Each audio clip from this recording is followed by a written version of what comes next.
इन सारे पॉइंट्स पर विस्तार से हम चर्चा करेंगे। डॉक्टर सुमन, आप ये बताएं कि जिस तरह से बात आई थी कि लाइफ एक्सपेक्टेंसी बढ़ रही है और जो बढ़ती उम्र के लोग हैं या वृद्ध लोगों की संख्या बढ़ रही है और बढ़ती जाएगी कुछ वर्षों तक, तो भारत के परिप्रेक्ष्य में अगर बात की जाए, किस तरह के कितने नंबर ऑफ केसेस आप आज देख रही हैं और आने वाले वर्षों में आप अल्जाइमर्स रोग को कितनी बड़ी समस्या के रूप में देखते हैं? जैसा कि अभी हमारे डिस्कशन में ये बात हुई थी कि ageing is a universal phenomena and we all age, so because of the improvement in the healthcare of our system, we are having lot of elderly people. The life expectancy has now become around 67 to 69 years. So at present we are having around 5.5 million cases of Alzheimer's disease in India. This is very important. बहुत बड़ी संख्या है, एक बहुत बड़ी संख्या है जिसकी responsibility health care system. 5.5 million आपने बताया। 4.5 million. अच्छा, 4.5 total number of cases in India of Alzheimer's disease. So we have great responsibility in taking care of these elderlies and the patients associated with Alzheimer's disease. So जैसे जैसे life expectancy बढ़ेगी, जैसे जैसे हमारी health care improve होगी, we will be having more number of elderly people in our society. So the dementia is the commonest elderly problems which we are facing. So this is the important thing which is to be emphasized. यादाश्त की कमी होना, जैसे doctor Goyal ने बताया, और Alzheimer's में यादाश्त भी कम होती है। डॉक्टर विनय गोयल, एक बात जो आपने कहा कि और डॉक्टर विनोद कुमार ने भी बताया कि जब कुछ ऐसे लक्षण आने शुरू हो जाए, जब आप कुछ ऐसी चीजें भूलने लगे जो आपको नहीं भूलना चाहिए अमूमन, तब चिंता की बात है। When to see a doctor वाली जब बात आती है कि अब आप विशेषज्ञ के पास जाएं। लेकिन आपकी बातें, आप तीनों की बातें सुनकर बहुत से लोग जो घर में बैठे कार्यक्रम देख रहे हैं, वहाँ चिंता की घंटी बजना शुरू हो गई होगी। अभी यहाँ बाढ़ आ जाएगी ईमेल्स की, और वो ये होगी कि बहुत से लोग भूलते हैं। तो किस उम्र से ये माना जाए? तो बुजुर्ग हमने कई बार कहा, तो बुजुर्ग किसे माना जाए? 60 साल के बाद भी लोग काम करते हैं, तो क्या वो भी बुजुर्ग हैं? या कौन बुजुर्ग ऐसा है जिसको जरा चिंता की बात है? When to see a doctor की अगर हम बात, आपने बिल्कुल ठीक कहा। जनरली हम लोग मानते हैं कि बीमारी जो है 60 साल 70 साल के बाद की उम्र की बीमारी है, लेकिन अब ऐसा नहीं है।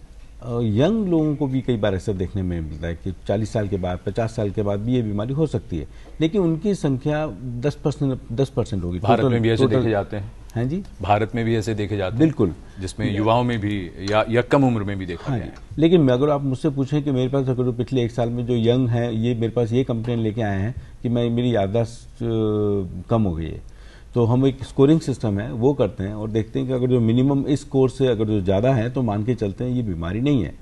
तो उसके कॉमनेस्ट जो कारण होता है वो ये होता है कि आदमी की लाइफस्टाइल बहुत बिजी हो गया है। आज आप 10 साल पहले याद करिए कि आपको कितना पढ़ने को मिलता था, कितना देखने को मिलता था, कितने लोगों से मिलते थे, और कितनी चीज़ें याद रखनी पड़ेगी थी, तो उसकी संख्या 10 गुनी हो गई है। तो ब्रेन भी एक हार्ड डिस्क की तरह काम करता है, तो उसकी अपनी कैपेसिटी है। तो आप जो, और फिर सब कुछ याद नहीं रखने की कोशिश भी नहीं करते आप, तो और डे टू डे एक्टिविटी इतनी बिजी हो गई कि आपका हर समय कुछ ना कुछ सोच रहे हैं आप। डॉक्टर विनय गोयल, ये बताइए कि एक समय था जब एक डायरी मेंटेन की जाती थी, या फोन नंबर्स की अगर बात करें तो हम सभी को फोन नंबर्स सबके 10, 15, 20 नंबर्स याद रहते थे। लेकिन उसके बाद जैसे ही मोबाइल फोन पे स्विच हुए, हमारे पास ये सुविधा हुई कि अब हम इस नंबर को सेव कर सकते हैं। आज की अगर तारीख में पूछा जाए तो शायद किसी 1 या 2 नंबर्स से ज़्यादा किसी का मोबाइल नंबर यूज़ नहीं दिमाग में आता। क्या इससे ये माना जाए कि दिमाग का जितना ज़्यादा उपयोग होगा उतना बेहतर चलेगा? आपने जैसे हार्ड डिस्क की बात कही है। हाँ जी, बिल्कुल ठीक है। आप याद करिए कि हर नंबर को आपको डायल करना पड़ता था, तो अगर जो एक नंबर आपको बहुत कॉमनली यूज़ करें, 2 बार डायल करें, 10 साल तक डायल करें, तो कभी आप भूलेंगे नहीं। और आपको आपके घर वालों का नंबर भी डायल नहीं करना पड़ता है, सिर्फ नाम से ढूंढा और डायल कर दिया, तो आपको नंबर याद रहने। तो वो बार बार किसी भी चीज़ को याद करने का सबसे अच्छा तरीका है उसको बार बार करें। जैसे स्कूल में बच्चे को बोलते हैं ना कि आप 2 बार पढ़ लो, 3 बार पढ़ लो, रिवाइज कर लो, लिख के याद करिए, तो वो सब याद करने की सिंपल टैक्टिक्स हैं जो हम अब नहीं करते हैं। मोबाइल नंबर कभी नहीं, कोई अपने नंबर को लिख के याद नहीं करेगा या बार बार बोलेगा, क्योंकि हमारी डायरी में, डिजिटल डायरी में आ जाते हैं तो उसको याद करने की जरूरत नहीं पड़ती। जी, डॉक्टर विनोद कुमार, और नंबर भी जो पहले शायद 100 होते थे, अब 1000 है सबके पास, तो उसका 10 गुना नंबर हो गया हमारे पास। जी, सबके नंबर स्टोर कर लेते हैं लोग। हाँ जी, फोन में, लेकिन दिमाग में अब स्टोर उतना नहीं करते। डॉक्टर विनोद कुमार, आपने कुछ लक्षणों के बारे में बताया कि अगर ये लक्षण ऐसे आ रहे हो जब आप किस तरह की चीज़ें भूलें तो चिंता की बात है। साथ ही साथ एक बात और आपने महत्वपूर्ण उठाई थी, व्यवहार में भी बदलाव आता है। बुजुर्गों के व्यवहार में बदलाव आ रहा हो और याददाश्त की कमी हो, किस तरह से वो लक्षण के तौर पर परिवार के सदस्य समझें?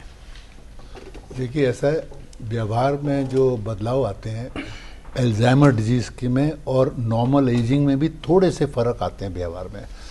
नॉर्मल एजिंग के हिसाब से जब बुज़ुर्ग होते हैं तो उनके जीवन में कई ऐसी बातें उभर आती हैं, जैसे रिटायर हो गए या उनकी इनकम कम हो गई या उस एज में उनके स्पाउस की विदाई हो गई। ऐसी बातें होती हैं तो उनको भी ओल्ड एज में डिप्रेशन, थोड़ा बहुत एपैथी जिसे अनिच्छा कहते हैं, ये सब बातें हो सकती हैं।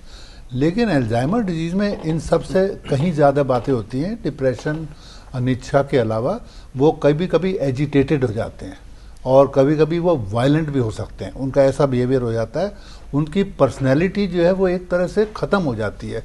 नॉर्मल जो फैसला लेने की जो क्रिया है किसी भी इंसान में, जब वो सोचना समझना उसकी शक्ति कम हो जाती है तो वो किसी बात में फैसला नहीं कर सकता, किसी बात की प्रतिक्रिया नहीं दे सकता, फैमिली में बैठ के कोई डिसीजन नहीं ले सकता।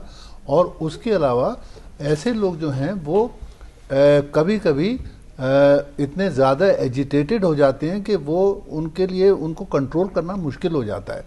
और तीसरी बात यह है कि उनकी जो भावनाएं, हर इंसान में इमोशंस होते हैं, भाई किस सिचुएशन में किस तरह रिएक्ट करना है।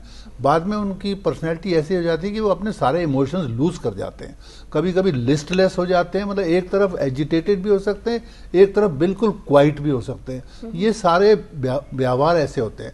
और कुछ ऐसे टाइप के डिमेंशियाज होते हैं, अल्जाइमर में भी ऐसा हो सकता है, लेकिन कुछ और डिमेंशियाज ऐसे भी होते हैं जिसमें वो उनके जो उनको हेलुसिनेशन या डिल्यूजन्स होते हैं, होने लगते हैं, और वो भी एक व्यवहार का ही पार्ट है। दर्शकों को थोड़ा सा बता दीजिए हेलुसिनेशन और डिल्यूजन्स क्या होंगे, उसमें क्या करेगा व्यक्ति? हेलुसिनेशंस का मतलब ये होता है कि आपको कोई बात सुनने में या देखने में कुछ एबनॉर्मल सा नजर आए या एबनॉर्मल से सुनाई दे, है वाकई कुछ नहीं। मान लीजिए आपको अजीब अजीब तरह की आवाज़ आ रही है कि मैं तुझे मार दूंगा और ये है, और उसको हेलुसिनेशन होने ऐसी कोई फैक्ट नहीं है। इसी तरह देखने की, उसको रात को उसको ऐसा लग रहा है उसके घर में कोई घुस आया, खड़ा है उसके कमरे में, this is a visual hallucination. ये तो हेलुसिनेशन की बात हो गई। और डिल्यूजन जो होते हैं वो किसी फैक्ट के बारे में होते हैं, किसी बात के बारे में होते हैं। जैसे उसको ये लग रहा है कि मुझे मेरा जो लड़का है या मेरी घरवाली जो है वो मुझे किसी दिन रात को गला दबा के मार देगी। He is just having unnecessary idea which is a delusion. तो ये डिल्यूजन और हेलुसिनेशन जो है ये भी डिमेंशिया के केसेस में होते हैं, अल्जाइमर्स के केसेस में होते हैं, लेकिन एक दो ऐसे डिमेंशिया के कारण होते हैं जिनमें इनका बहुत बड़ा योगदान है, बहुत ज्यादा लक्षण होते हैं उनमें। जी, हम इस पर विस्तार से चर्चा करेंगे। उससे पहले हमारे एक दर्शक हैं। नमस्कार, आप अपना नाम बताइए, कहाँ से बोल रहे हैं और सवाल पूछे। जी, मैं सर राजेश कुमार बोल रहा हूँ, सीतापुर उत्तर प्रदेश से। जी राजेश जी, सवाल पूछें। मेरी माता जी, मैं टीचर हूँ, मेरी माता जी मेरे साथ रहती हैं, उनको भी यही प्रॉब्लम है। अच्छा। और वो खाना खाने के बाद भूल जाती है, और टट्टी करने के बाद, लैट्रिन करने के बाद फिर लैट्रिन भी भूल जाती है, पड़ोस में कभी कभी मुझे भूल जाती है कि राजेश मेरा लड़का है कहीं और है। मैं तो कहता हूँ मैं आपके सामने बैठा हूँ, और मेरी वाइफ से कहती है कभी कभी कि अब लोग खाना खाने के बाद पैर भूल गए, हम घर जा रहे हैं, क्योंकि घर हमारा 400 किलोमीटर यहाँ से दूर है। ये बताते हैं कि घर हमारा यहाँ नहीं है, फिर भी रोज रोज कहती रहती, बहुत परेशान भी कर लेती, कभी कभी बड़ा इरिटेट हो जाते हैं हम। लेकिन रचना हमें ये माता जी हमारी है, और अभी और तो सब स्वस्थ है और कोई प्रॉब्लम है, तो इसके लिए सर क्या करें, बहुत परेशान। अच्छा, आप कहीं इलाज करा रहे हैं उनका क्या? अभी इलाज तो सर अभी नहीं, मैंने डॉक्टर फोर्टिस के थे मुरादाबाद में, उनसे बात की थी। अच्छा, तो ठीक है। कहा था सही नहीं होगा जी, और 1-2% चांस है, तो अब आप ऐसे ही केयर कीजिए। तो जी नहीं गया, मैं वैसे इलाज में कराना तो चाहता हूँ। जी ठीक है। डॉक्टर साहब जवाब दे रहे हैं, विस्तार से सुनिए। जी डॉक्टर विनय गोयल क्या कहना चाहिए? जैसा कि बता रहे हैं कि उनकी याददाश्त जा रही है, जगह के बारे में याद नहीं रहता है, तो बड़ा एक अच्छा एक और पॉइंट जो अभी तक हमने डिस्कस नहीं किया जी, कि अल्जाइमर्स के जो पेशेंट्स होते हैं उनको जगह याद नहीं रहती आसानी से। तो जैसे अगर जो शहर में जा रहे हैं कुछ दिनों बाद कोई नई जगह जाएंगे तो उनको रास्ते याद नहीं रहेंगे, वहाँ पहुँचने के लिए उनको पूछना पड़ेगा, और पहुँच गए तो घर कैसे लौटें ये मुश्किल हो जाता है। तो ये भी एक सिम्टम होता है जब घर वालों को सोचना चाहिए कि ये कहीं अल्जाइमर का लक्षण तो नहीं है। और उन लोगों के लिए मैं बात जरूर बताना चाहूँगा जिनको जो डायग्नोज केस हैं अल्जाइमर्स के और जिनको एडवांस अल्जाइमर्स है, उनके केयर गिवर्स को या उनके जो फैमिली मेम्बर्स हैं उनको जानना बहुत ज़रूरी है कि ऐसे मरीजों को कभी भी वो अकेला ना छोड़ें। ऐसा होता है ना, हम प्लेटफॉर्म पे गए और बोले मैं जरा अभी आया 2 मिनट में जी, तो ऐसी स्थिति में जब वो अगर जो अकेले हैं तो वो थोड़ा सा डर जाते हैं और जगह ढूंढने लगते हैं, क्योंकि वो जगह को आइडेंटिफाई नहीं करते हैं और अपने आप चल देंगे, तो उनके गुम जाने की एक आशंका हमेशा रहती है। तो 2 बातों का हमेशा ध्यान रखना चाहिए ऐसी स्थिति में। एक तो उनको अकेला न छोड़े और दूसरा हमेशा उनके पास एक उनका आईडी कार्ड होना चाहिए जिसमें उनका नाम, आपका एड्रेस, कॉन्टैक्ट नंबर। तो अगर जो किसी ऐसी स्थिति आए कि वो अगर जो गुम गए हैं तो कोई उनकी मदद करके उनको घर पहुंचा सकता है।